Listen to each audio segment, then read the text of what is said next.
Balitang Bayan. Mga balitang nangyari lang at kasalukuyang nangyayari. Balitang Bayan. Kasama ang opisyal na tagagising ng bayan, si Drew Nasino. Di ka aantukin kapag nalaman mo na ang latest sa Balitang Bayan. Sa patuloy na pagbabalita ng tama at paglilingkod ng tama. Balitang Bayan.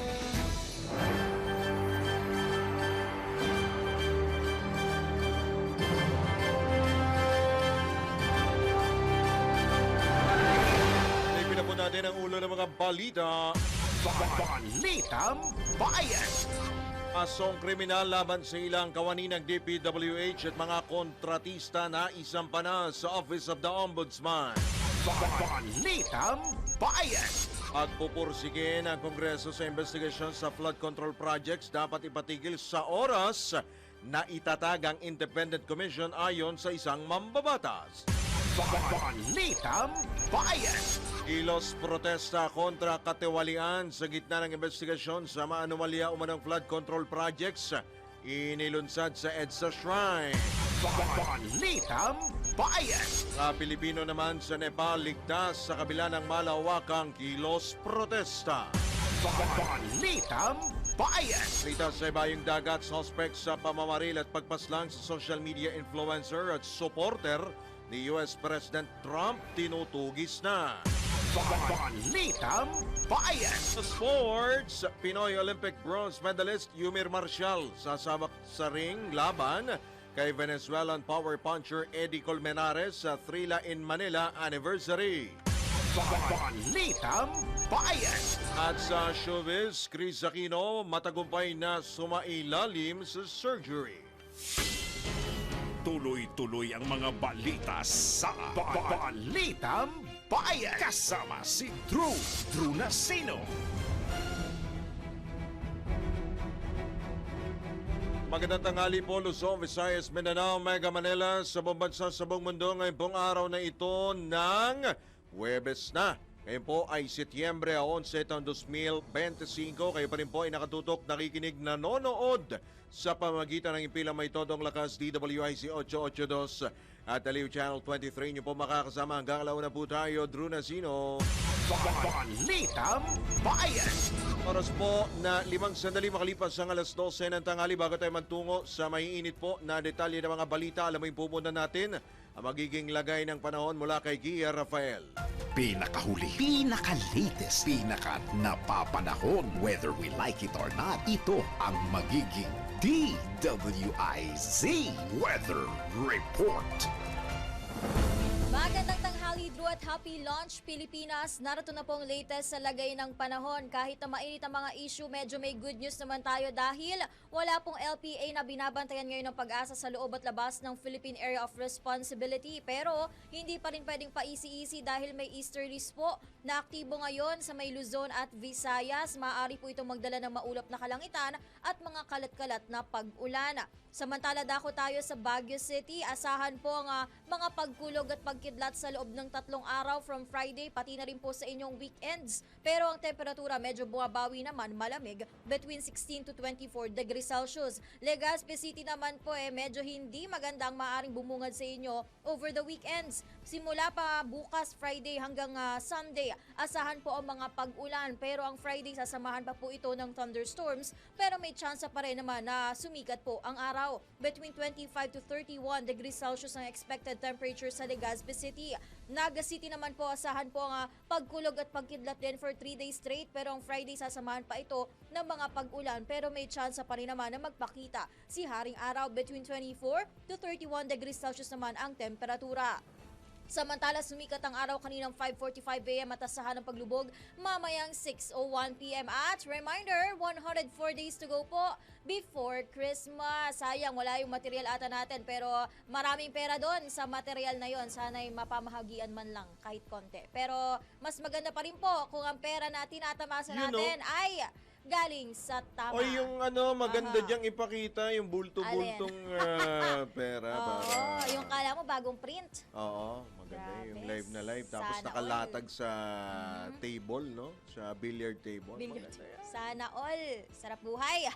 Pero yan muna pinaka-latest weather update, whether you like it or not. Ako po si Gia Rafael, nagbabalita ng tama, naglilingkod ng tama. Pinakahuli, pinaka-latest, pinaka-napapanahon, whether we like it or not. DWIZ Weather Report. Balitang Bayan. Sa detalye nga po ng mga balita, formal lang inihain ng Department of Public Works and Highways ang kasong kriminal sa Office of the Ombudsman laban sa 20 opisyal ng kagawaran at 4 na kontratista kaugnay sa maanomalya umanong flood control projects. Pinangunahan ito ni DPWH Secretary Vince Dizon. Pinangunahan po paghahain ng reklamo na kinabibilangan ng kasong malversation sa pamagitan ng falsification of public documents, paglabag sa Anti-Graft and Corrupt Practices Act at Government Procurement Act. Bilang sa mga sinampahan, ang mga kontratistang sina Sara Diskaya, gayon din ang ilang DPWH engineers, ang mga dating DPWH engineers na sina Henry Alcantara, Bryce Hernandez at JP Mendoza. Balitang Bayan.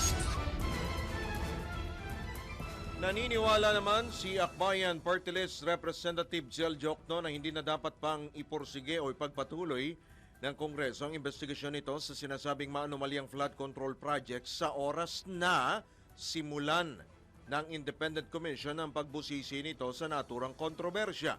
Ayon kay Congressman Jokno, dapat ipagkatiwala sa nasabing komisyon ang pag-iimbestiga lalo't hindi naiiwasan ang conflict of interest sa panig ng mga mababatas. Dapat anyang gawaran ni Pangulong Bongbong Marcos ang Independent Commission ng sapat na kapangyarihan gaya ng pagbibigay ng immunity sa mga maaring lumutang na testigo o whistleblowers. Dapat talaga magkaroon ng isang independent investigation na yung mga uupo doon ay hindi mga mambabatas, kilalang mga nire-respetong mga kilala sa iba't ibang mga fields na nakakabahagi dito. For example, maganda kung meron tayong retired justice na kilala, na respetado. Meron tayong mga experts sa engineering. Meron tayong mga experts sa financial analytics. Yun yung, actually kahapon, nag-hire na kami niyan. Nag-file kami ng bill na magkaroon na ng independent commission at bigyan siya ng sapat na ngipin ng powers para makapag-compel ng production ng documents, makapag-contempt kung kailangan mag-contempt, makapag-bigay ng immunity. Halimbawa, may mga whistleblower at pati mag-recommend ng witness protection. Nandun naman ang kongresista na hindi rin anya maikakaila ang tila pagtuturuan sa magkahiwalay na investigasyon sa Senado at Kamara na nagdiriin sa ilang opisyal o ilang miyembro ng mataas at mababang kapulungan. Ako mismo, kung tatanungin yung aking personal na opinion yan, ay it would be more prudent. Mas maganda sana kung wag munang tumuloy. I-defer muna ng Kongreso yung kanilang investigasyon. But actually, kung tutusin, pwede naman ituloy dahil iba ang layunin eh. Okay. Ang purpose ng congressional at Senate investigation in aid of legislation. Yes, exactly. Kaya lang, sa nakikita natin ay parang nagtuturoan yung mga witness, di ba? Pag nasa Senado, may tinuturo nasa Kongreso. Pag nasa Kongreso, may tinuturo ng mga senador. Kaya dapat nga independent commission na ang mag-imbestiga dyan. Pwede naman defer lang muna ng, let's say, ng House of Representatives ang investigation. Kung ano mga lumabas na findings nitong independent commission, ay magagamit yon para makapaggawa ng mga batas na para hindi na maulit yung ganitong klaseng sobrang grabe na corruption. Po, tinig ni Akbayan Party List Representative Attorney Jel Jokno sa panayam ng DWIZ. Balitang Bayan. Samantala, naglunsad ng kilos protesta ang ilang progresibong grupo sa gitna na rin ng investigasyon ng Kongreso sa maanomalya umanong flood control projects. Mga magnanakaw, ikulong, panagutin. Yan po ang sigaw ngayon ng mga naturang grupo at mga rallyista na nakiisa sa kasalukuyang demonstrasyon sa EDSA Shrine. Kabilang sa mga nakiisa, ang Akbayan Party List, Tindig Pilipinas, Kabayan, Bayan Muna, Youth Against Kurakot, Partido Manggagawa at Kalipunan ng Kilusang Masa. Layunin nga ng nasabing protesta na kondenahin ang sinasabing katiwalian sa pamahalaan hinggil sa gitna na rin ng issue o kontrobersya sa flood control projects at ang patuloy umanong umiiral na korupsyon sa bansa. Samantala, bago inilarga ang protesta, nag-alay muna ang mga nasabing grupo ng misa sa Shrine of Mary, Queen of Peace. Balitang Bayan! Iba pa rin balita, kinumpirma ng Department of Foreign Affairs na walang Pilipinong nadamay sa malawakang kilos protesta, maras na kilos protesta sa Nepal. Kasunod na rin ang social media ban na binawi rin ng gobyerno kalaunan. Nakikipag-ugnayan na sa Filipino community sa Nepal ang Philippine Embassy sa New Delhi at sa New Delhi, India at ang Honorary Consulate General sa Kathmandu, Nepal upang tutukan ang sitwasyon ng mga OFW.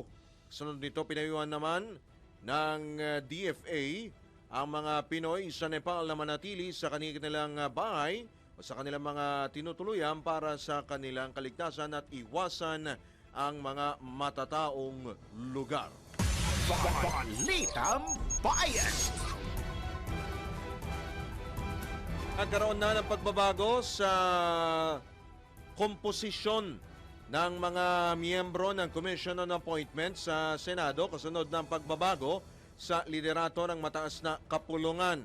Sa 12 senador na magiging miyembro ng CA, 7 ay mula sa majority bloc na binubuo nina Senators Risa Ontiveros, Loren Legarda, JV Ercito, Rafi Tulfo, Mark Villar, Ping Lacson at Lito Lapid.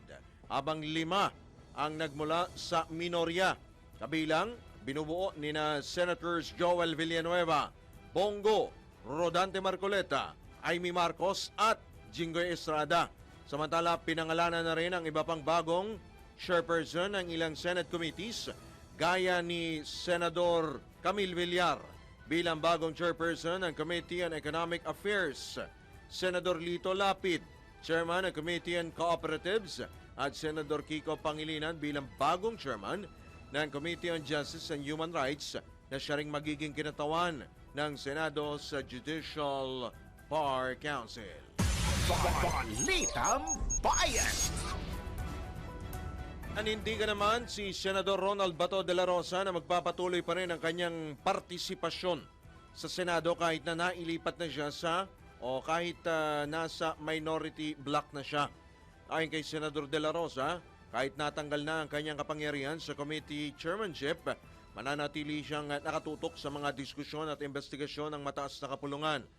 Samantala, matapos namang ilipat ang chairmanship ng Committee on Public Order and Dangerous Drugs kay Senador J.V. Ercito, umaasa pa rin si De La Rosa kung mananatili sa kanya ang hawak na Committee on Civil Service, Government Reorganization and Professional Regulation. So far no, yung hawak ko na committee dati nung nasa majority block pa ako ay yung Committee on Public Order and Dangerous Drugs at saka yung isang committee ng Civil Service, Government Organization and Professional Regulation. I was informed na yung Public Order and Dangerous Drugs ay kinuha na sa akin at ibinigay kay Senator J.B. Ercito. Okay. At ito namang sa Civil Service, I am just waiting for the instructions kung ma-retain ba ito sa akin or merong kukuha dito, kukunin ito sa akin in favor of any member of the majority.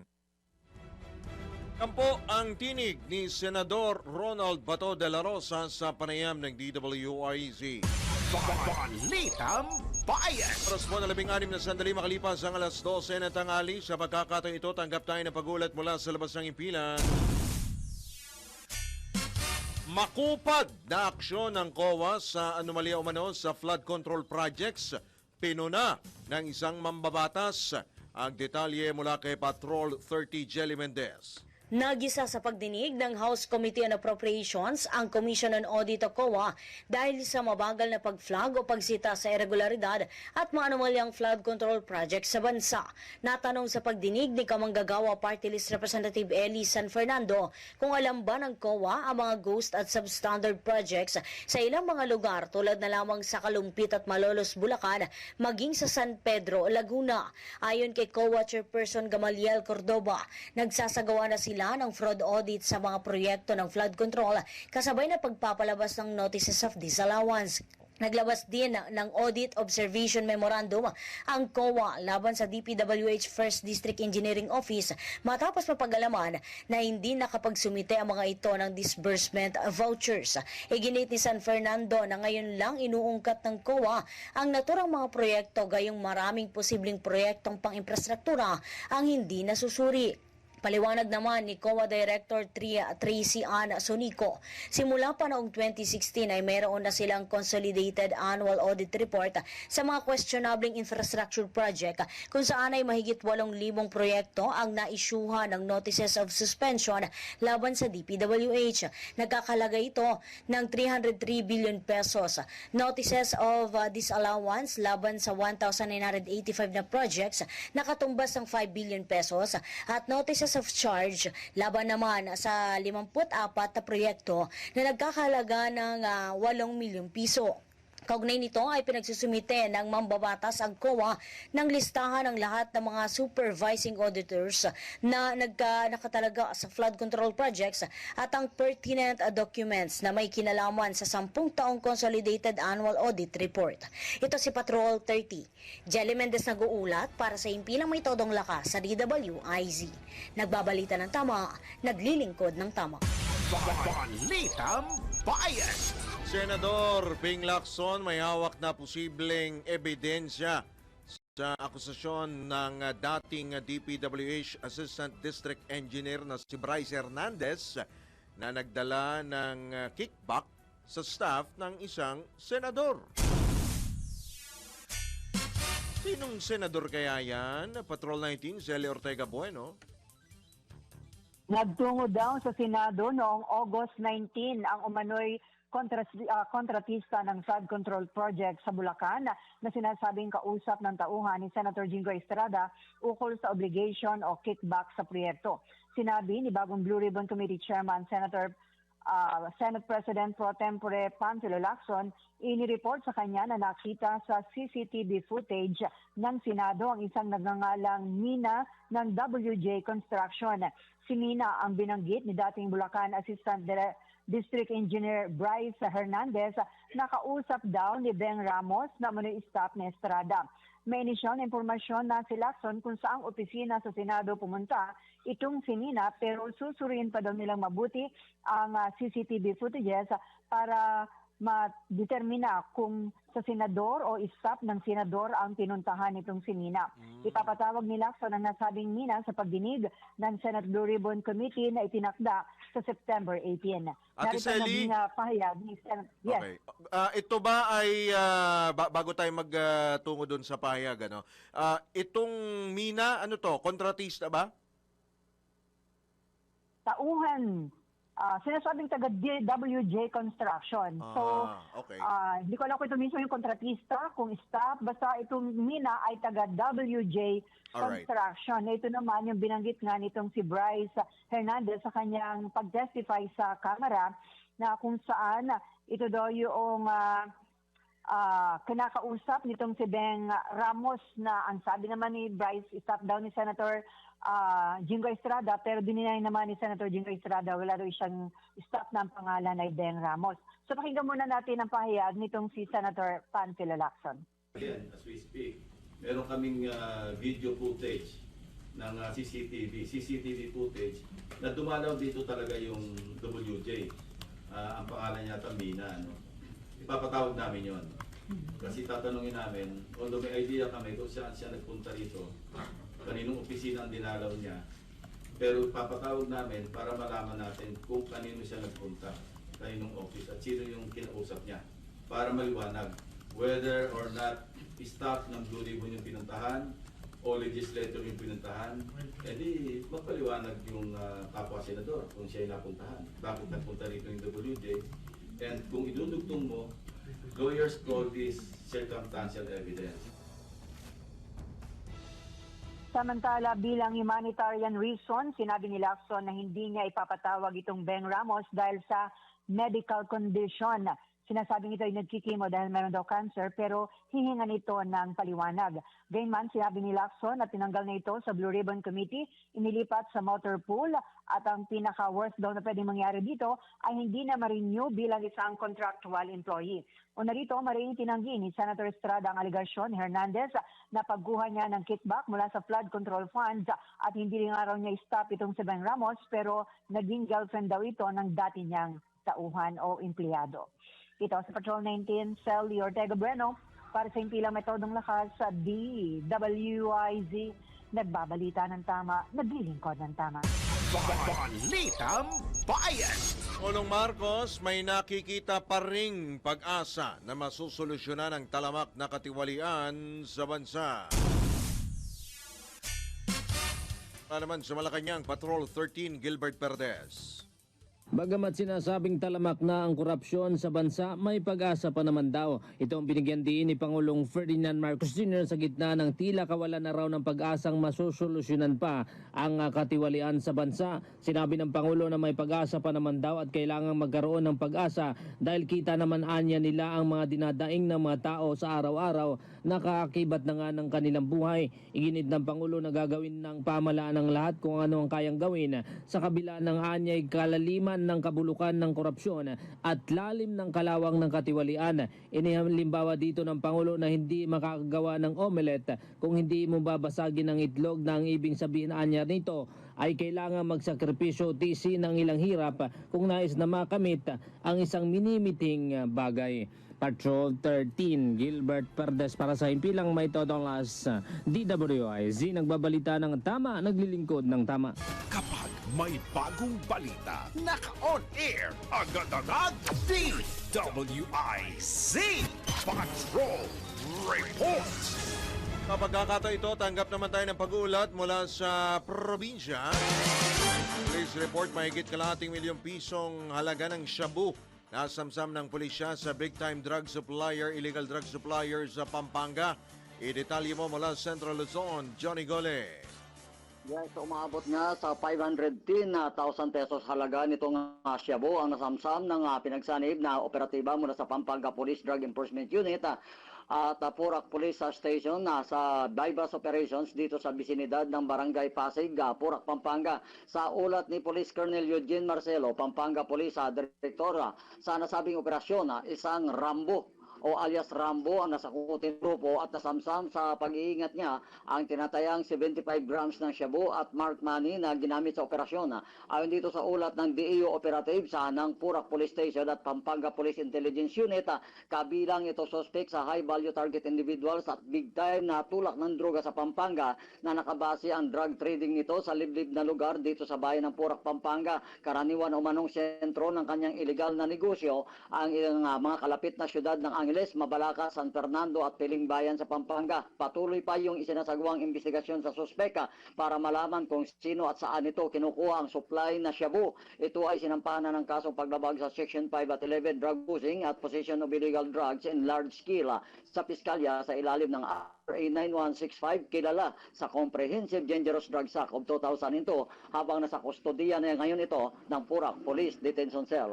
Siya na pita, buhat dito sa gitna Luzon. Ito si Johnny Gole, Central sa Patrol, nagulat. Sa ilang may tutulak at DWIZ, nagbabalita ng tama, naglilingkod ng tama. Balitang Bayan! Babalik po ang Balitang Bayan, makalipas lang ilang mga paalala, oras po natin.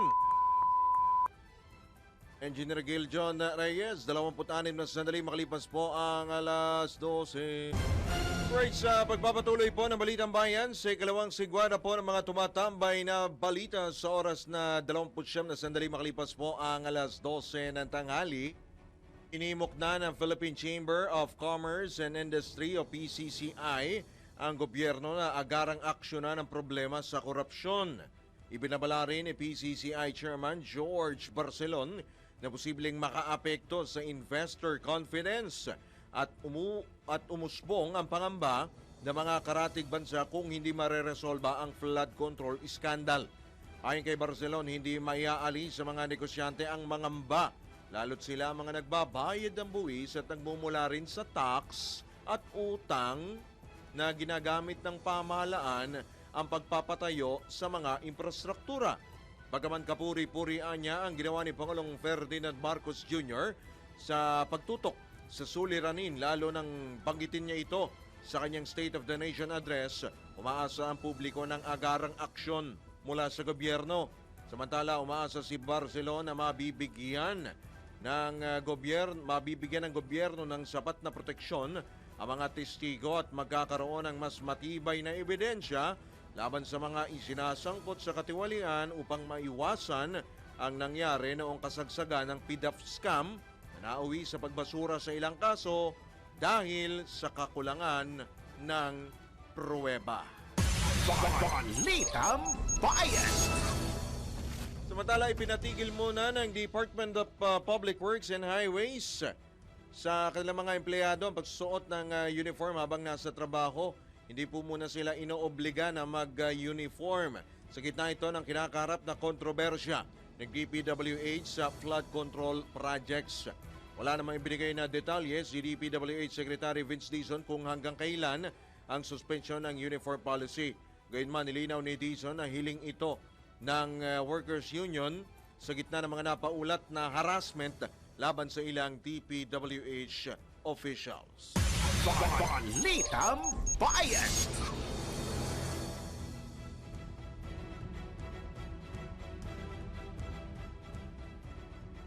Inusisa naman ni Deputy Speaker Janet Garin ng Iloilo ang kontraktor na si Pacifico Curly Discaya hinggil sa kinita ng mga pagmamayari nitong construction firms na mula sa halos wala bago ang 2016 ay umabot ng bilyong-bilyong piso sa ilalim ng Administrasyong Duterte. Ang mag-asawang Discaya, may-ari ng St. Timothy Construction at iba pang kumpanya na nasasangkot sa mga questionableng proyekto ng DPWH ay nasa sentro ngayon ng investigasyon ng House Infra Committee maging sa Senate Blue Ribbon Committee. Sa pagdinig ng komite sa Kamara, aminado si Garin na kaduda-duda ang biglaang paglaki ng kita ng mga kumpanyang pagmamayari ng mga Discaya. Binusisi rin ng kongresista si Curly kaugnay ng financial statements ng kanilang mga kumpanya na isinumite sa Securities and Exchange Commission. Pinapakita sa dokumento ng mga kumpanya na konektado sa mga Discaya ay nagulat na walang kita noong 2014 at 2015 pero lumobo sa 99.2 million pesos lamang noon namang 2016. Gayunman, lumaki ang kita ng kanilang mga kumpanya, lalo pang lumaki sa 1 billion pesos o 942% na pagtaas kumpara sa nakaraang taon. Balitang Bayan! Samantala, tanggap tayo ng pag-uulat mula sa probinsya. Send-off ceremony sa PNP Augmentation Force sa Peña Francia Fiesta idinaos mula sa Bicolandia, Melvin Machado.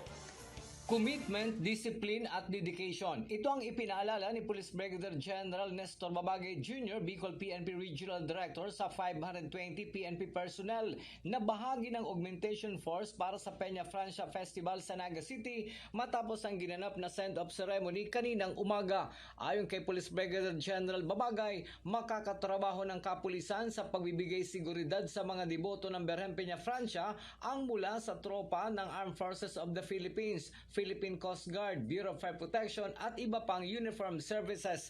Kailangan ipakita umano ng kapulisan kung ano ang tunay na interoperability.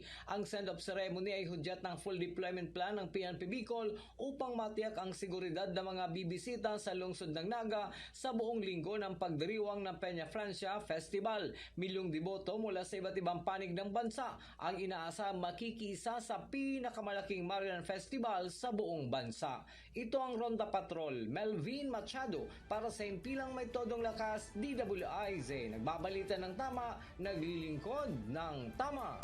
Balitang Bayan. Samantala, Lubao, Pampanga, LGU nagkaloob ng motorized deep wells at machinery sa Farmers Cooperative. Balik mula Central Luzon, Johnny Gole.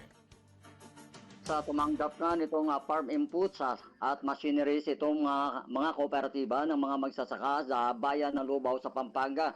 Ang nasabing donasyon ay mula sa inisyatiba nitong lokal na pamahalaan na matapos makamit nito ang Seal of Good Local Governance o SGLG 2024 na programa ng Department of Interior and Local Government o DILG para sa lahat ng city at local government unit sa buong Pilipinas. Pinangunahan nitong si Lubao, Pampanga Mayor Esme Pineda na kinabibilangan ang ipinamigaya na mga equipments ay itong mga irrigation motor pumps, wheel at farm mini tractors daw baabot sa 1,153,000 pesos ang halaga ng nasabing mga farm inputs at machineries. Sa simpleng turnover ng nasabing mga farm equipments, sinabi nitong si Mayor Pineda na kaya prioridad niya ang nasabing mga proyekto mula sa napalalo ng cash incentive sa SJLG o pagtumaas pa umano yung agricultural production ng mga magsasaka, lalo na itong palay sa Lubao na kabilang sa mga food basket ng Pampanga. Ito anya ay suporta ng kanyang liderato sa adhikain ng Pangulong Ferdinand R. Marcos Jr. Sa programang food security sa bawat bayan at syudad. Bilang isa anyang agricultural municipality sa Pampanga, kailangan matiyak na walang shortage sa pagkain ng kanyang mamayan. Kasabay ng nasabing okasyon na pinuri nito yung mga farmers cooperatives at irrigators association sa Lubao dahil anya sa kabilang ng mga krisis sa pagsasaka ay patuloy sila sa kanilang industriya. Mula dito sa Gitna Luzon, ito si Johnny Gole, Central Luzon Patrol, nag-ulat Simpila Metodo Lakat DWIC, nagbabalita na tama, naglilingkod ng tama. Balitang Bayan. Iba pa rin balita, Senador Tulfo nagbabala sa dumaraming kaso ng rentangay o karnaping incident. Babalik si Patrol 19, Zelly Ortega Bueno. Go, Ate Selly! Go, go, go! Alright, babalikan po natin si Patrol 19, Zelly Ortega Bueno sa pagpapatuloy pa rin ng ilang pang mga balita o sibleng kasuhan ng plunder na isang non-bailable offense na may parusang habang buhay na pagkakabilanggo ang mag-asawang kontraktor na sina Pacifico Curly at Sara Diskaya dahil sa kanilang mga inamin sa kanilang testimonya sa kamara kaugnay ng maanumalyang flood control projects. Sa pagdinig ng House Infra Committee nitong Martes, kinumpirma ni Batangas 2nd District Representative Jervil Jing kay Beatrix Luistro kay Diskaya ang laman ng affidavit nito na may petsang September 6 at una nang isinumite sa Senate Blue Ribbon Committee. Ang dokumento na nilagda ng mag-asawang Diskaya ay nabanggit ng mga mambabatas at opisyal ng DPWH na umano isangkot sa kickbacks. Sa ilalim niya ng batas kung higit sa 50 million pesos ang pinag-uusapan sa kaso, pasok ito sa paglabag sa anti-plunder law. Pero kung hindi naman naabot ng 50 million pesos, ay pasok naman sa Anti-Graft and Corrupt Practices Act. Nauna rito ay iginit ni Diskaya na lahat ng kanilang proyekto ay nakuha sa pamamagitan ng public bidding. Pero, nang igiit ni Luistro, inamin niyang naiintindihan niya ang magiging epekto ng kanilang affidavit.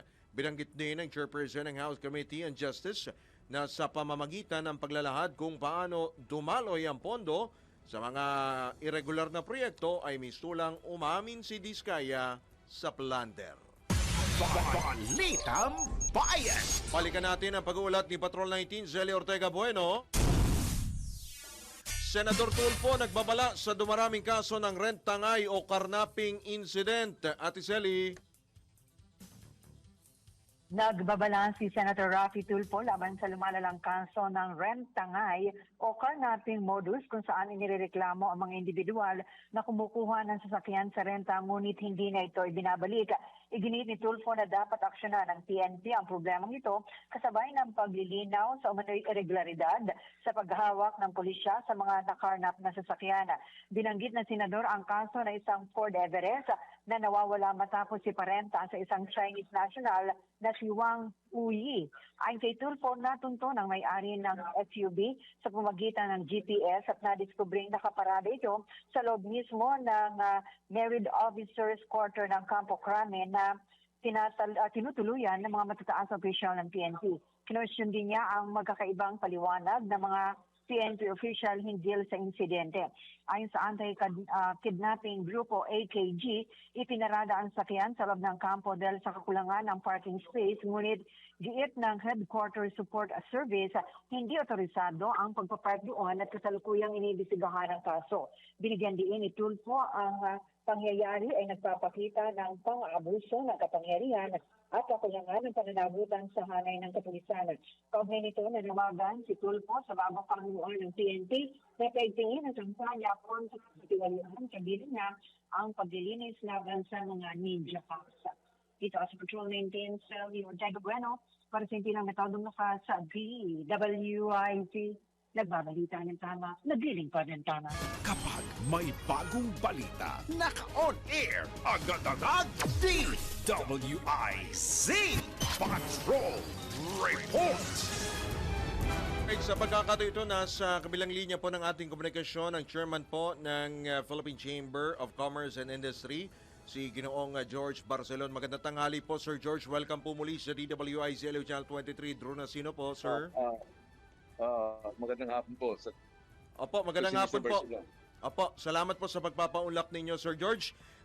Kayo ho ba ay kabilang din po sa mga grupo na nananawagan po ng accountability, pagpapanagot sa mga sangkot dito sa flood control program? Opo.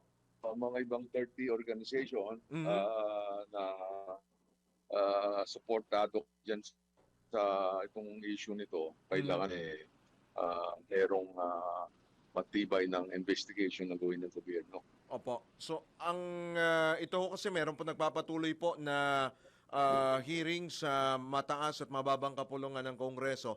Ano ho ang take po ninyo rito? Kailangan ho ba paspasan na? Kailangan ho ba may managot na agad-agad, karaka-raka, Sir George?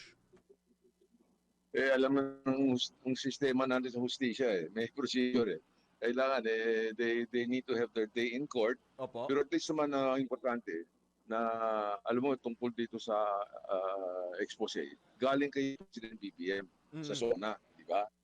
So kailangan may follow-up, kailangan may conviction na talagang full commitment na kung sinong naka-assign na sa investigation committee na full power, no? Na kung maski na kung sino na may tao na mataas, they have to investigate. They should not leave any stone unturned. Ayan. At saka yung mga kung kailangan may protection program para kung sino mga mga witness o kanyan evidence para matibay yung nila yung kaso nila. But alam natin yung past scandal, yung Napoles, Janet Napoles, that was only 10 years ago.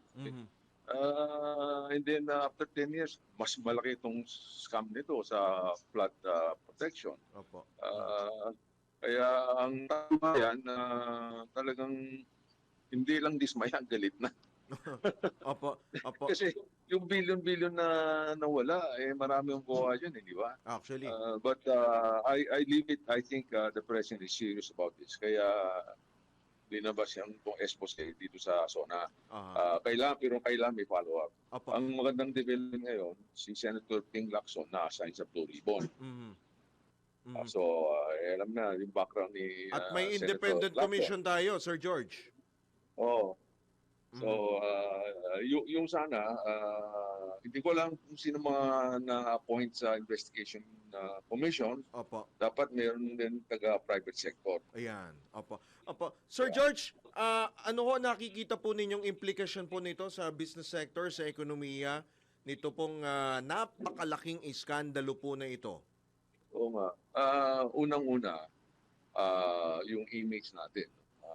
Lumabas, medyo hindi magandang yung lumalabas. Maski na sa ibang bansa. Opo. Ang pangalawa, yung mga kailangan na patuloy yung mga project, baka ma-suspend, ma-hold yung mga project na kailangan natin. Wag naman. Next year, sabi ni President, wala nang budget sa Department of Public Works. No? Ako naman, sabi ko, kailangan selective. May mga project na talagang kailangan at saka yung kung sino humahawak na credible, dapat patuloy natin. Alright. Kung hindi, total wala, mahirap di ba? May mga talagang project na kailangan Mga big ticket projects pa. Di ba? Ticket. At saka, gusto ko rin i-recommend, itong mga project nito, dapat alamin ng mga tao yung yung kung saan ang tatayo ng project. Dapat maglagay sila ng laki ng billboard, timeline, na ito ang gagawin, ito ang mga petsa, para ang citizen, a civic organization, they can help monitor. Hindi katulad kung nangyari, umiikot si President BBM, nakita niya, itong mga daming ghost project. Linabas na yung pera kung saan na nawala, pero walang nagawa. So I think the civic group should be looked into some of this project, not to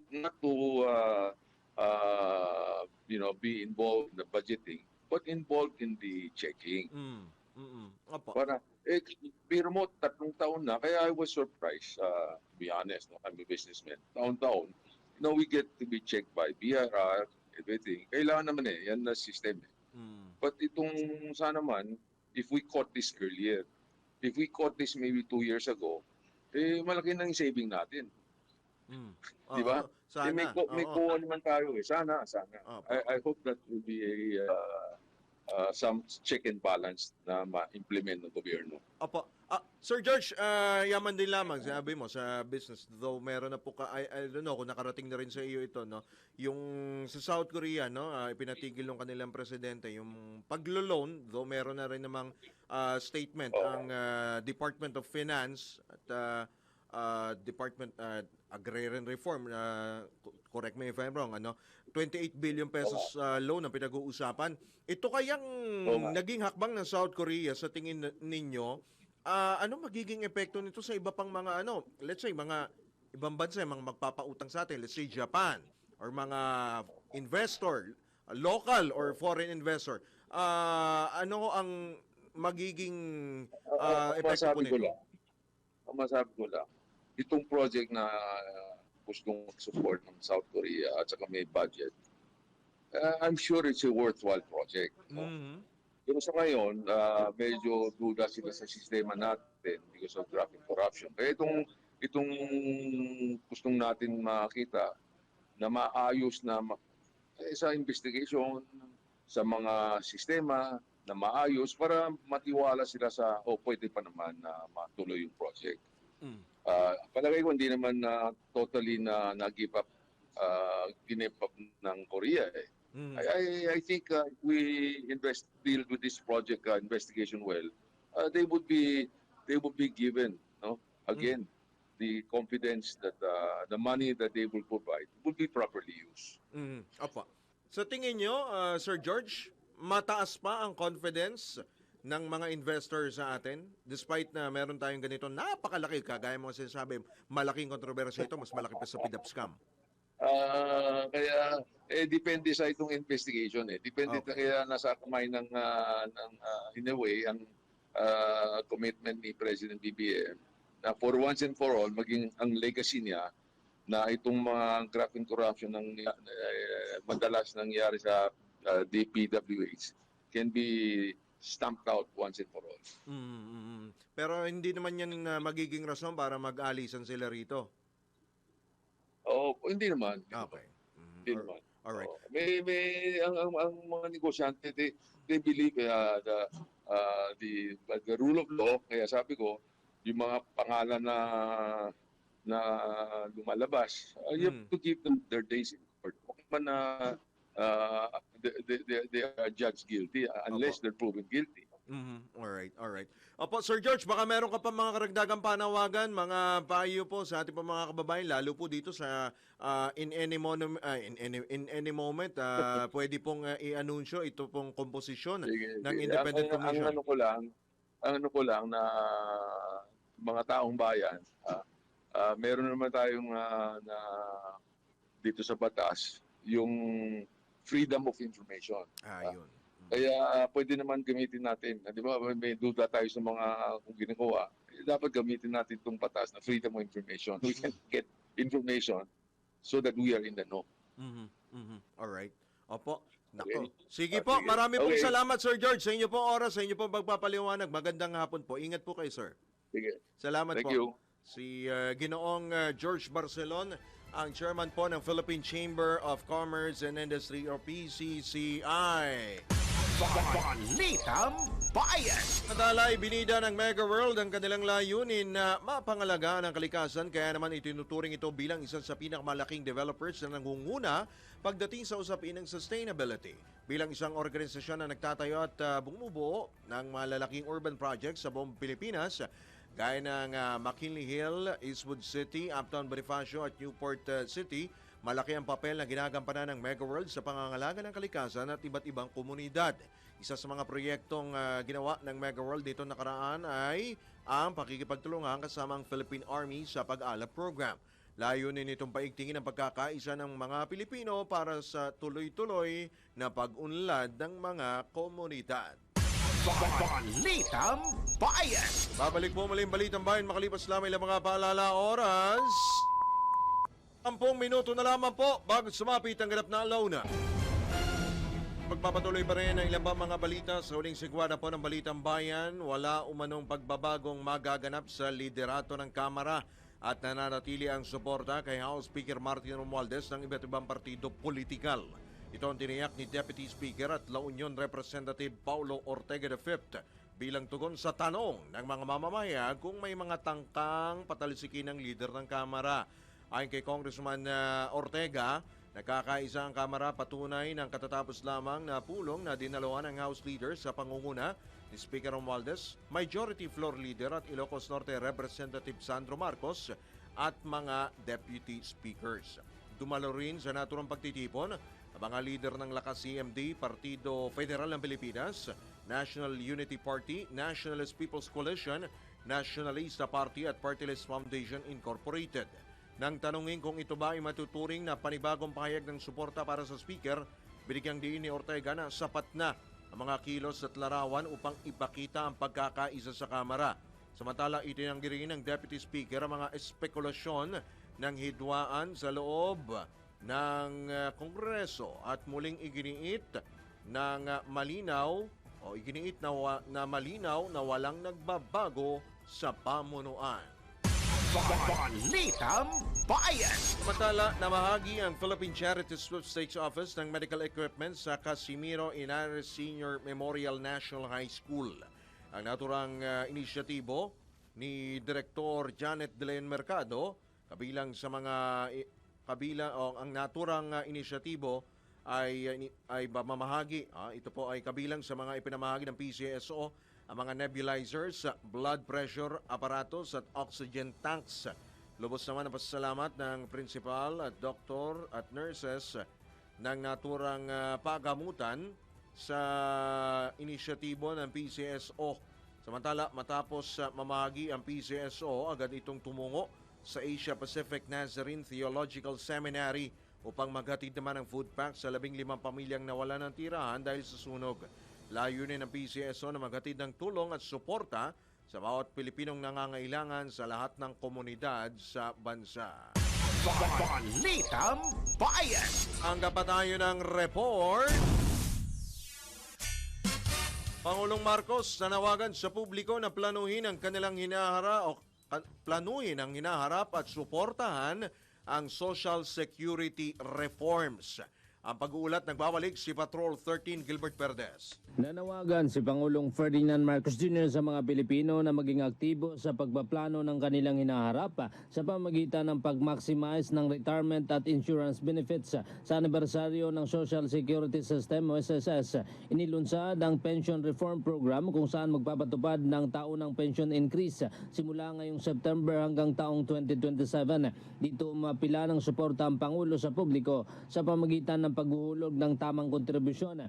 Pinayuhan din ng Pangulo ang mga Pilipino na direktang may pag-unayan sa SSS at GSIS upang masiguro at may handa ang kanilang mga matatanggap na benepisyo sa hinaharap. Patrol 13, Gilbert Perdes para sa himpilang may totong las. DWIZ, nagbabalita ng tama, naglilingkod ng tama. Balitang Bayan! Samantala, 1,000 pisong ayuda para sa pambili ng gamot ng mga senior citizen isinusulong sa Senado. Isa pang report mula kay Patrol 19, Zelly Ortega Bueno. Upang makatulong sa pagbili ng pang-maintenance na gamot, inihain ni Senator Loren Ligarda ang Senate Bill number 164 o an act providing monthly maintenance medication support for senior citizens na naglalayong bigyan ang mga lolo at lola ng 1,000 piso na pambili ng gamot kada buwan. Ayon kay Senator Ligarda, tulong ito sa mga senior citizens na may iniindang sakit habang sila ay tumatanda. Ito ay pagpapatupad ng atin daw mandato na tiyaking sila ay magkaroon ng access sa murang pagpapagamot para manatiling mabuti ang kanilang kalusugan. Ayon kay Ligarda na siyang pangunahing may akda na Expanded Senior Citizens Act of 2010, hindi sapat ang discount para sa ilang senior citizen. Sa ilalim ng kanyang panukala, bibigyan ng maintenance medication support card ang kada senior citizen na hindi pwedeng ipasa sa iba o ipalit sa pera. Magkakaroon lamang ng card ang mga senior citizens kung ang kanilang reseta ay naibigay sa nakaraang 6 na buwan. Ito'y bilang pagbibigay pugay sa mga nakatatanda para mabigyang katuparan ang pangako ng Estado na pangalagaan ang mga senior citizens at tinitiyak na walang maiiwan sa kanila. Ito si Patrol 19, Sally Ortega Bueno, para sa hindi na metodong lakas sa DWIZ. Nagbabalita ng tama, naglilingkod ng tama. Kapag may bagong balita, naka-on air, agad-agad, DWIZ Patrol Report. Mga balitang dapat alam mo kahit sa labas ng bansa. DWIZ Balita sa ibang bansa. Patay ang conservative influencer na si Charlie Kirk matapos barilin habang nasa event sa Utah Valley University sa US of A.